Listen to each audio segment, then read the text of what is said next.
This is 7 National News, and in our top story, the UAE Vice President, Prime Minister and ruler of Dubai, His Highness Sheikh Mohammed bin Rashid Al Maktoum, received the United Nations Under-Secretary General and United Nations Development Programme Associate Administrator, Rebecca Grinspan, at Zabil Palace on Tuesday.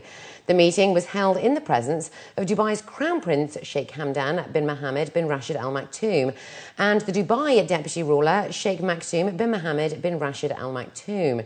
Sheikh Mohammed and the UN official discussed matters related to human and economic development implemented by the UNDP in a number of poor and needy areas. The two parties also discussed ways of enhancing communication and cooperation between the UAE government institutions and the UNDP office in the UAE.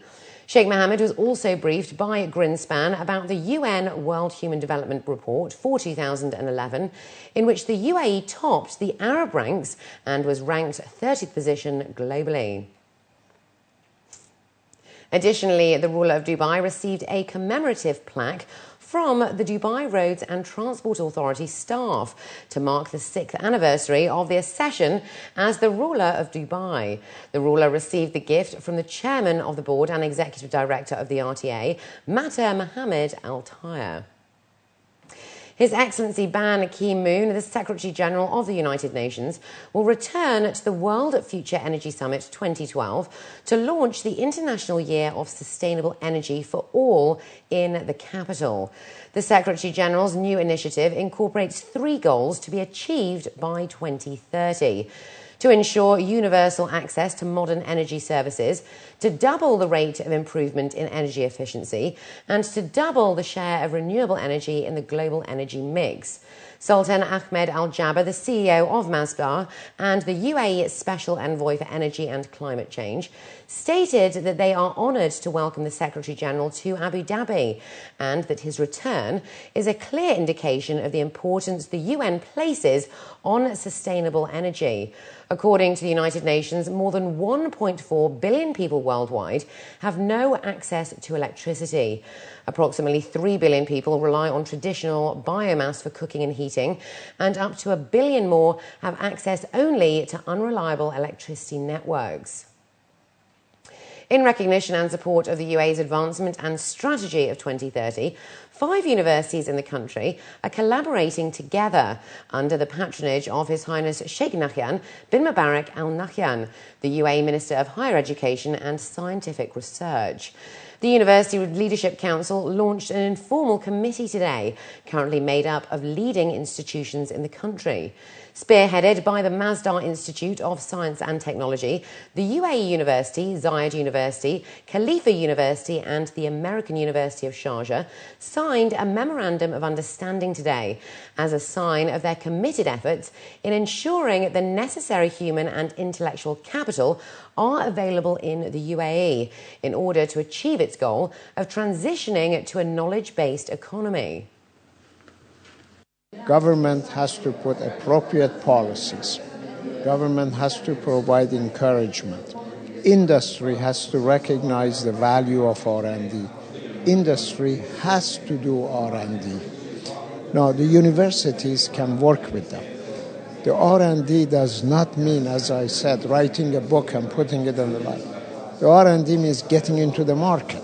Therefore, the downstream, in terms of incubation, in terms of startups, in terms of venture capital, in terms of protection of intellectual property, all that has to come together.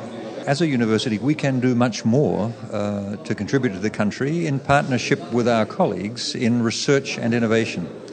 We're already doing very good education, but the more research that we do, the stronger our research contribution is, the better our education will be, and the better we'll be able to prepare the leaders of tomorrow. ULC also said they are aware of the present challenges within research and development. Hence, they are in the process of encouraging other academic entities to join and contribute their expertise in various disciplines that will promote research and innovation, which is crucial to the country's overall growth. I think the biggest challenge is that in a relatively new country like the UAE, there's not much research history or tradition. So we have found that most of our students have no experience in research. So we have a very active undergraduate research program where our 8,000 students at ZU now have undergraduate research programs to help them begin to understand both the excitement of and sometimes frustration of doing research, because it doesn't always turn out the way you want. We all have individual strength and faculty capacity.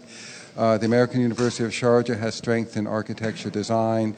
We have strength in engineering in certain areas.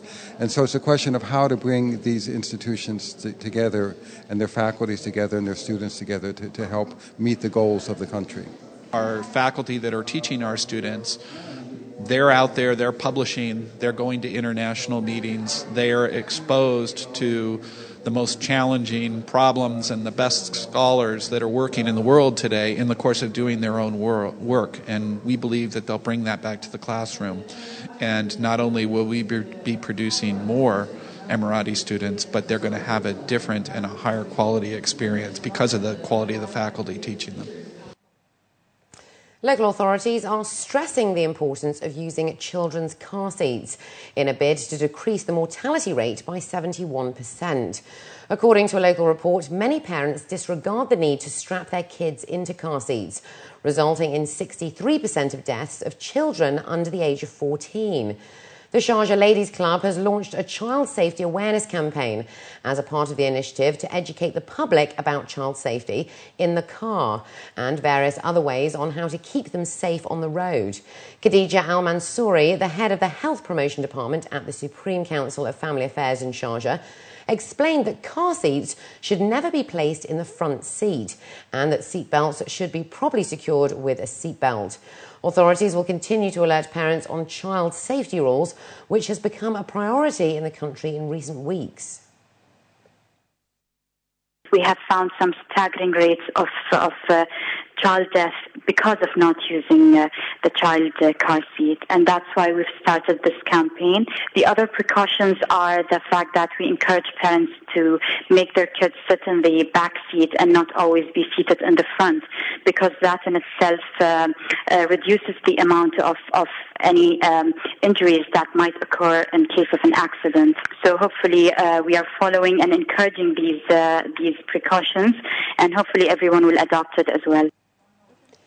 Meanwhile, in association with Sharjah City for Humanitarian Services and Women with Disability Empowerment Association, the Empowering Disabled Women campaign has officially been launched with the support of Her Highness Sheikha Jawahar bint Mohammed Al Kazmi, the chairperson of the Sharjah Supreme Council for Family Affairs and chairperson of Sharjah Ladies Club.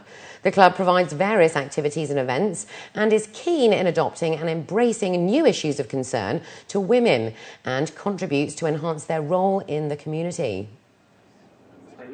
Members of the Women with Disability Empowerment are amazing examples of how they tackled those issues.